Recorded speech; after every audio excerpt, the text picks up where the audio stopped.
Hello दोस्तों, कैसे हैं आप लोग? उम्मीद करते हैं आप सभी अच्छे होंगे और क्लास 1 और क्लास 2 ज़रूर देखे होंगे। बिहार नोट 1 और 2 करके जो मैंने लाया है एईडीओ एग्ज़ाम के लिए। देखिए एईडीओ एग्ज़ाम के लिए सिर्फ़ नहीं है, आपको बीपीएससी में भी ये काम आएगा। बीपीएससी 72 वाले एग्ज़ाम जो है उसमें भी काम आने वाले हैं। बहुत ही अच्छे इसमें फैक्ट आपको मैं जो है दे रहा हूँ, ठीक है? तो देखिए मैंने आपसे पहले भी कहा था पहले क्लास में कि क्लास जैसे-जैसे हम लोग करते जाएँगे तो अगले क्लास में आप मैं जो है आपसे पीछे वाली क्लास का 1-2 सवाल पूछते हुए जाऊँगा जिसका जो है आपको आंसर कमेंट के माध्यम से देना है जिससे हमें पता चल सके कि आप लोग अच्छी से तैयारी कर रहे हैं और इसके जो पीडीएफ है आप लोग ज़रूर डाउनलोड कर लिए होंगे टेलीग्राम से। तो सबसे पहले आपके लिए सवाल है क्लास 2 से। आपका सवाल है सबसे पहला सवाल कि ज्ञानपीठ पुरस्कार से सम्मानित बिहार के प्रथम व्यक्ति कौन थे? ये पहला सवाल आपका हो गया, ठीक है? ज्ञानपीठ पुरस्कार से सम्मानित बिहार के प्रथम व्यक्ति कौन थे?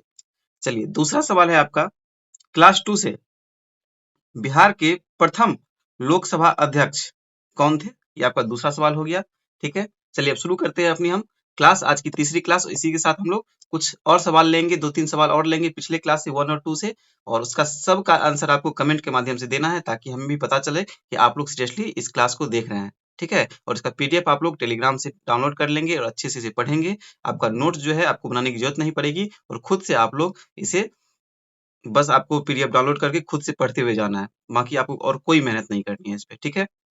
अगर आप लोग चैनल पे नए हैं तो सब्सक्राइब जरूर कर लीजिए, बेल आइकन दबाइए ताकि आपको हर वीडियो आपको मिल सके सबसे पहले, ठीक है? और एक लाइक जरूर कर दिया कीजिए आप लोग। चलिए शुरू करते हैं हम लोग अपनी तीसरी क्लास। तीसरी क्लास में जो देखिए बिहार नोट 3 अभी हम लोग यहाँ पे देखिए पॉइंट जो है एग्जाम पॉइंटर के तौर पे मैंने लिखा है आप लोगों के लिए कि बिहार में जन्म लेने वाले सिख गुरु गुरु गोविंद सिंह थे, ठीक है? बिहार में जन्म जो लिए थे, बिहार में जन्म लेने वाले सिख गुरु की बात करें तो ये कौन थे आपको गुरु गोविंद सिंह थे। कहाँ पे? तो पटना साहिब में इनका जन्म हुआ था। आगे देखिए बिहार की यात्रा करने वाले बिहार की यात्रा करने वाली में अगर बात करें बिहार की यात्रा करने वाले प्रथम सिख गुरु तो ये आपको गुरु नानक देव थे, ठीक है? यहाँ से भी आपको बहुत सारे प्रश्न देखने को मिलते हैं। तो गुरु नानक देव जो है आपको बिहार की यात्रा करने वाले प्रथम सिख गुरु थे। बिल्कुल कंफ्यूजन एकदम बिल्कुल ना हो आप लोगों को, एकदम क्लियर रखिएगा कि बिहार में जन्म जो है जन्म लेने वाले गुरु जी थे कौन थे आपको सिख गुरु। ये कौन थे? तो गुरु गोविंद सिंह थे जिन्होंने जन्म लिया था पटना साहिब में। और यात्रा करने वाले गुरु जो है उनका नाम क्या था? प्रथम सिख गुरु, तो गुरु नानक देव थे। अब देखिए ये जो यात्रा करने वाले जो प्रथम गुरु थे इनका संबंध जो है आपको कहाँ से था? इनका संबंध तलवंडी से था। तलवंडी से था जो कि आपको वर्तमान में इसे ननकाना साहिब कहा जाता है और यह पाकिस्तान के पंजाब प्रांत में स्थित है। यही इनका गुरु नानक देव जी का जन्म वर्ष 1469 ईस्वी में हुआ था। तो ये जो आपको प्रथम सिख गुरु जो यात्रा करने वाले थे बिहार में, ये आपको कहाँ से संबंधित है? तलवंडी से, जो आपको कहाँ पड़ता है? वर्तमान में ननकाना साहिब इसे कहा जाता है और वर्तमान में यह पंजाब प्रांत में जो कि सॉरी वर्तमान में यह पाकिस्तान के पंजाब प्रांत में स्थित है, ठीक है? और यह जो है इनका जन्म हुआ था 1469 ईस्वी में। तो बिल्कुल यहाँ पे आपको 2-3-4 फैक्ट निकल के सामने आ गए होंगे। तो इसी तरह से मैंने आप लोगों के लिए 2-3 पेज का बस नोट तैयार किया है। इसी तरह हम लोग क्लास को आगे बढ़ाते हुए रहेंगे, ठीक है? ये आप लोगों की तीसरी क्लास है और छोटा-छोटा एकदम 15 मिनट 20 मिनट की क्लास हम लोग करते रहेंगे ताकि ज्यादा जो है लंबी ना हो, आप बोर ना हो और हम लोग का खत्म भी हो जाए। अभी बहुत टाइम है आपके एग्जाम में। 14 अप्रैल से आपको एडीओ का एग्जाम स्टार्ट होने वाला है और फिर आपको उसके बाद बीपीएससी का एग्जाम जो है उसके बाद उसमें भी अभी 4-5-6 महीने का बिल्कुल आप लोगों के पास समय है। चलिए आगे देखते हैं।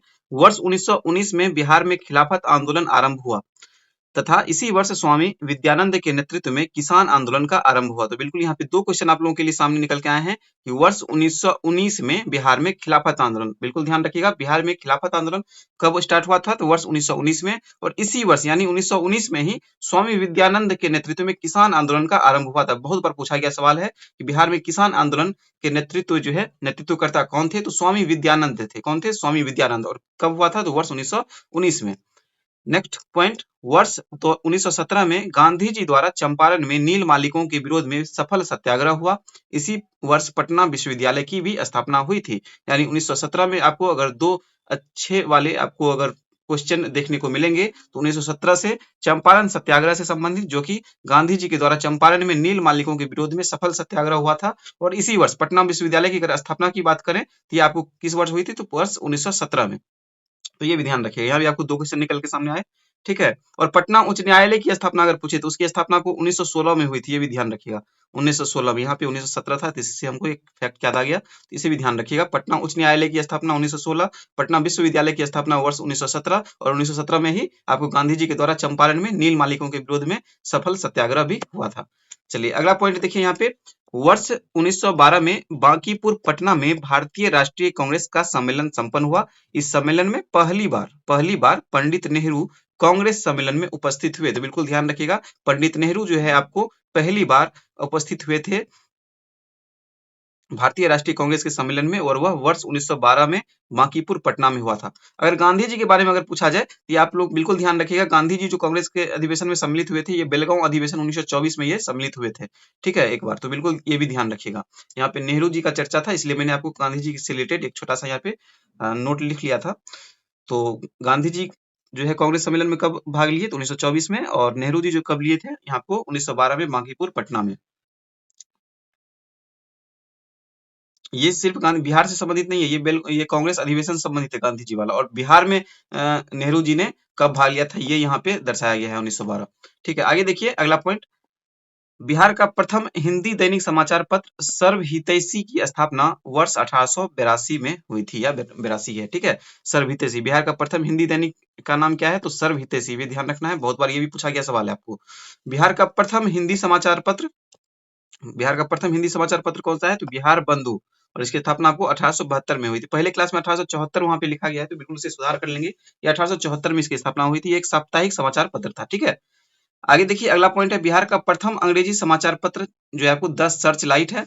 1918 में द्वि साप्ताहिक के तौर पे यह स्टार्ट किया गया था, लेकिन वर्ष 1930 से यह दैनिक समाचार पत्र के तौर पे यह जो है आने लगा। ठीक है, the search light, the search light. चलिए अगला प्रश्न आपसे पूछ रहे हैं हम क्लास 1 से।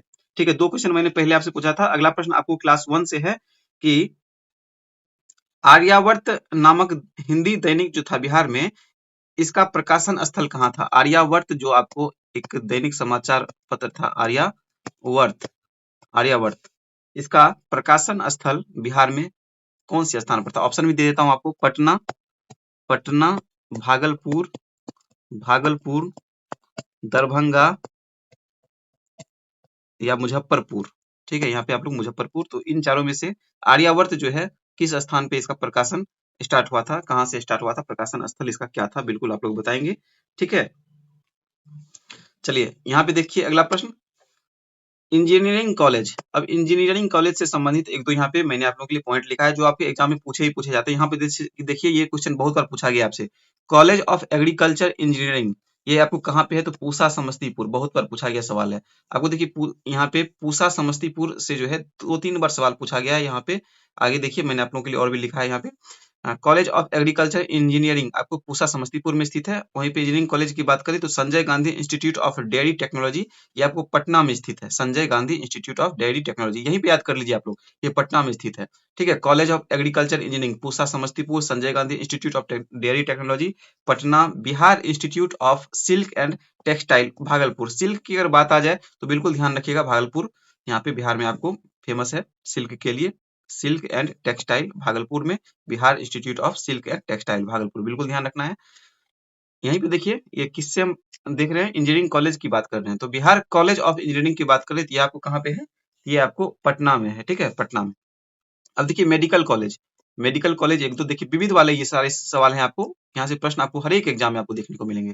ठीक है, तो मेडिकल कॉलेज में यहाँ पे आप लोग देख सकते हैं कि जवाहरलाल नेहरू मेडिकल कॉलेज, ये आपको कहाँ पे है, तो ये आपको भागलपुर में है। ठीक है, आगे देखिए एएन मगध मेडिकल कॉलेज, ये आपको गया में है।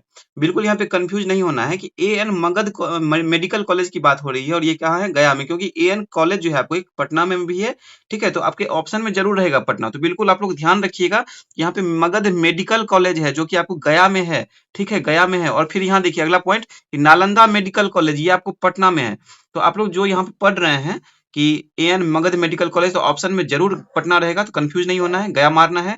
नालंदा मेडिकल कॉलेज पटना, ये आपको पटना में है नालंदा मेडिकल, तो इसके ऑप्शन में जरूर आपको नालंदा रहेगा, तो यहाँ पे आपको कंफ्यूज नहीं होना है। बिल्कुल ध्यान रखिएगा, यहीं पे आप लोग इसे बार बार देखिए, याद हो जाएगा। ठीक है, रिवीजन जितना बार करेंगे, जितना रिवीजन करेंगे उतनी चीजें याद होंगी, तो बार बार रिवीजन आप कीजिए। मैं आपको पहले से भी कहता आ रहा हूँ, बहुत सारी क्लास में मैंने आपको अच्छे से समझाया है, रिवीजन कीजिए, जितना रिवीजन करेंगे ना, देखिए रिजल्ट होने वाले और ना होने वाले के बीच में बस एक ही अंतर है, एग्जाम से पहले रिवीजन।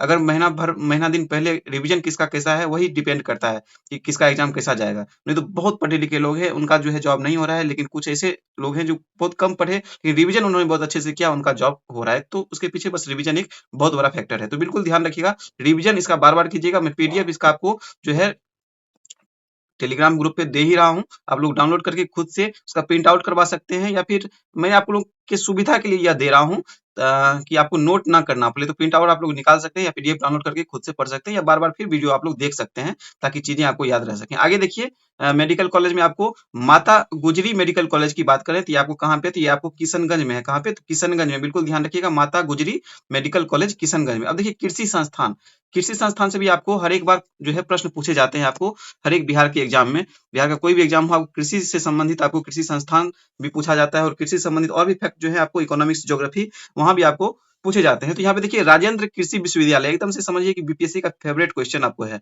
राजेंद्र कृषि विश्वविद्यालय बहुत बार पूछा गया सवाल है, ठीक है। तो ये आपको समस्तीपुर के पूसा में स्थित है। कहाँ पे है, समस्तीपुर के पूसा में। राजेंद्र कृषि विश्वविद्यालय कहाँ पे है, तो समस्तीपुर के पूसा में स्थित है, बिल्कुल ध्यान रखना है।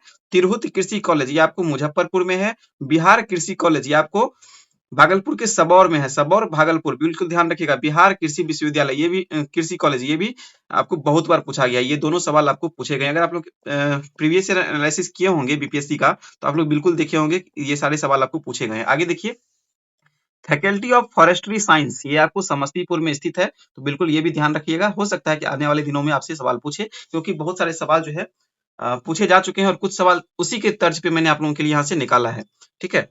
तो बिल्कुल याद रखिएगा इसे। कि पहला समाचार पत्र की अगर बात करें, पहला समाचार पत्र बंगाल गजट या कलकत्ता जनरल एडवर्टाइजर या हिक्की गजट निकाला गया था बिहार में, बिल्कुल याद रखिएगा। अगला पॉइंट देखिए, बिहार साइंटिफिक सोसाइटी ने एक अन्य पत्र अखबार अख्यार निकाला था। अखबार अख्यार की बात करें, अखबार अख्यार किसके द्वारा निकाला गया था, तो बिल्कुल ध्यान रखिएगा, बिहार साइंटिफिक सोसाइटी के द्वारा। बिहार साइंटिफिक सोसाइटी के द्वारा आपको एक पत्र जो था, एक अन्य पत्र अखबार अख्यार निकाला गया था। यह अखबार काफी लोकप्रिय हुआ था। तो बिल्कुल यहाँ से भी आपको सवाल पूछे जा सकते हैं। अब देखिए बिहार साइंटिफिक सोसाइटी जो है यहाँ पे, बिहार साइंटिफिक सोसाइटी ये आपको देखिए, इसका स्थापना वर्ष की अगर बात करें तो इसकी स्थापना आपको 1962 में की गई थी, 1962 ईस्वी में। और इसके संस्थापक आपको डॉक्टर बी एन प्रसाद थे। डॉक्टर बी एन प्रसाद आपको बिहार साइंटिफिक सोसाइटी के जो है संस्थापक थे। और बिहार साइंटिफिक सोसाइटी का उद्देश्य अगर पूछा जाए, उद्देश्य क्या था, आमतौर पे वनडे एग्जाम में तो उद्देश्य आपसे पूछा नहीं जा सकता, हो सकता है कभी आपके मेंस में काम पड़ जाए किसी एग्जाम में। तो समाज में वैज्ञानिक दृष्टिकोण यानी साइंटिफिक टेम्परामेंट जो है आपको, साइंटिफिक टेम्पर का विकास करना और अंधविश्वास और रूढ़ियों का विरोध करना जो था इसका मुख्य उद्देश्य था। बिहार साइंटिफिक सोसाइटी, जैसा कि इसका नाम से ही इससे स्पष्ट है कि इसमें क्या क्या इसके उद्देश्य हो सकते हैं, ठीक है। अगला पॉइंट देखिए यहाँ पे, वर्ष 1937 में, वर्ष 1935 के अधिनियम के अंतर्गत बिहार में चुनाव हुए और कांग्रेस को इसमें बहुमत मिला। तो बिल्कुल ध्यान रखिएगा,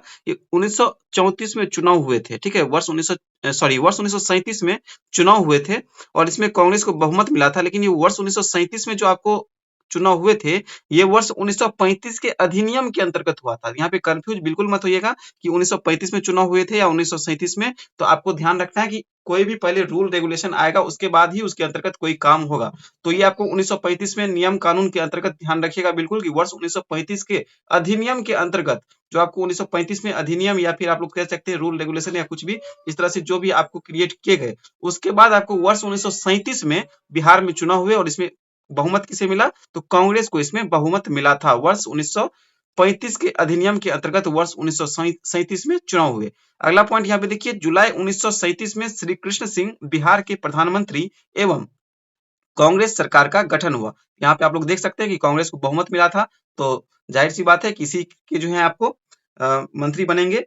तो वर्ष 1937 में श्री कृष्ण सिंह जो है बिहार के प्रधानमंत्री एवं कांग्रेस सरकार का गठन हुआ। तो बिल्कुल ध्यान रखिएगा, श्री कृष्ण सिंह जो है आपको बिहार के प्रधानमंत्री, देखिए यहाँ पे बिहार के प्रधानमंत्री लिखा गया है, तो बिल्कुल ध्यान रखिएगा, उस समय आपको मुख्यमंत्री को प्रधानमंत्री के नाम से ही जाना जाता था, प्रधानमंत्री ही कहा जाता था। जैसे कि मैंने आपको पहली वाली क्लास में बताया था कि राज्य और प्रांत में क्या अंतर है, और राज्य कब से कहा जाने लगा और प्रांत कब से कहा जाने लगा, राज्य और प्रांत क्यों कहा जाता था, इसकी भी चर्चा मैंने आपको क्लास 2 में की थी। अगर आप लोग नहीं देखे हैं वीडियो को तो जरूर आप लोग देख लीजिएगा। सेकंड क्लास में मैंने बहुत अच्छे से आपको समझाया है, और वहां पे मैंने आप लोगों के लिए नोट्स भी तैयार किया है, ठीक है। तो यहाँ पे आपको बिहार के प्रधानमंत्री के अगर लिखा जाए एग्जाम में तो वहां पे आप लोग ये मत कहिएगा कि वो गलत लिखा हुआ है कि बिहार का मुख्यमंत्री होना चाहिए। एक्चुअली 1937 में जब ये चुनाव हुए थे उस समय आपको प्रधानमंत्री के नाम से ही जाना जा रहा था। आगे देखिए, वर्ष 1946 में बिहार में श्री कृष्ण सिंह के नेतृत्व में अंतरिम सरकार की स्थापना हुई थी। अब देखिए, वर्ष 1946 में बिहार में श्री कृष्ण सिंह के नेतृत्व में अंतरिम सरकार की स्थापना हुई थी, ये भी ध्यान रखना है। नेक्स्ट पॉइंट है यहाँ पे कि भारत की पहली, अब देखिए यहाँ से चेंज हो गया थोड़ा सा, भारत की पहली, क्योंकि विविध है और विविध में हम लोग सारे सेक्शन से कहीं कहीं से कवर कर रहे हैं क्वेश्चन को, जहां से आपको एकदम प्रबल संभावना होती है कि आपके एग्जाम यहाँ से प्रश्न पूछे जा सकते हैं। तो उसके बाद फिर हम लोग जब ये सारी 3-4 क्लास में खत्म हो जाएगी हम लोग की विविध की टॉपिक, तो उसके बाद हम लोग टॉपिक वाइज चलेंगे बिहार में। फिर उसके बाद इसी तरह पॉलिटी, हिस्ट्री, ज्योग्राफी खत्म करते जाएंगे। तो बिहार की पहली महिला फाइटर पायलट सदस्यों में से एक भावना कंठ जो है आपको बिहार के दरभंगा से संबंधित है। ये भी क्वेश्चन आपको पूछा गया है कि बिहार की पहली महिला फाइटर पायलट जो है आपको, इसका संबंध जो है बिहार के किस जिले से है? इनका संबंध दरभंगा से है। इनका नाम जो है आपको भावना कंठ है। ठीक है, भावना कंठ।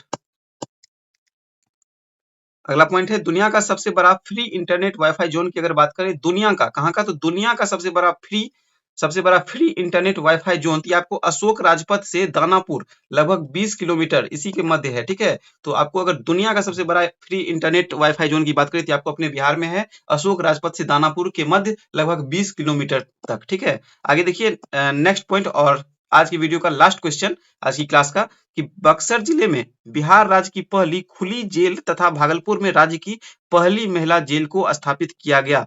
ठीक है, तो किस जिले में आपको राज्य की पहली महिला जेल को स्थापित किया गया है? तो बक्सर जिले में बिहार राज्य की पहली खुली जेल तथा भागलपुर राज्य में बिहार की पहली महिला जेल। तो खुला जेल की अगर बात करें तो आपको बक्सर जिला हो जाएगा, और महिला जेल की अगर बात करें तो ये आपको भागलपुर हो जाएगा। तो बिल्कुल कंफ्यूज मत होइएगा, यहाँ पे आपको क्लियर एकदम करना है, अच्छे से इसको माइंड में रखना है और बार बार रिवीजन करना है। रिवीजन ही एकमात्र उपाय है जिससे आप लोग चीजों को ध्यान रख सकते हैं। इन सारी चीजों का जो है मैं पीडीएफ जो है आपको टेलीग्राम ग्रुप पे अवेलेबल करवा दूंगा, वहां से आप लोग डाउनलोड करेंगे और खुद से एनालिसिस बार बार करेंगे, तभी चीजें याद रहेंगी। या फिर अगर वहां से नहीं कर पाते हैं तो आप लोग वीडियो अगर एक बार देख चुके हैं तो 2 गुने 3 गुने स्पीड पे, अब तो 3 गुने का भी ऑप्शन आ गया है, बिल्कुल आप लोग देख सकते हैं। ठीक है, हम लोग मिलते हैं नेक्स्ट क्लास में। ओके।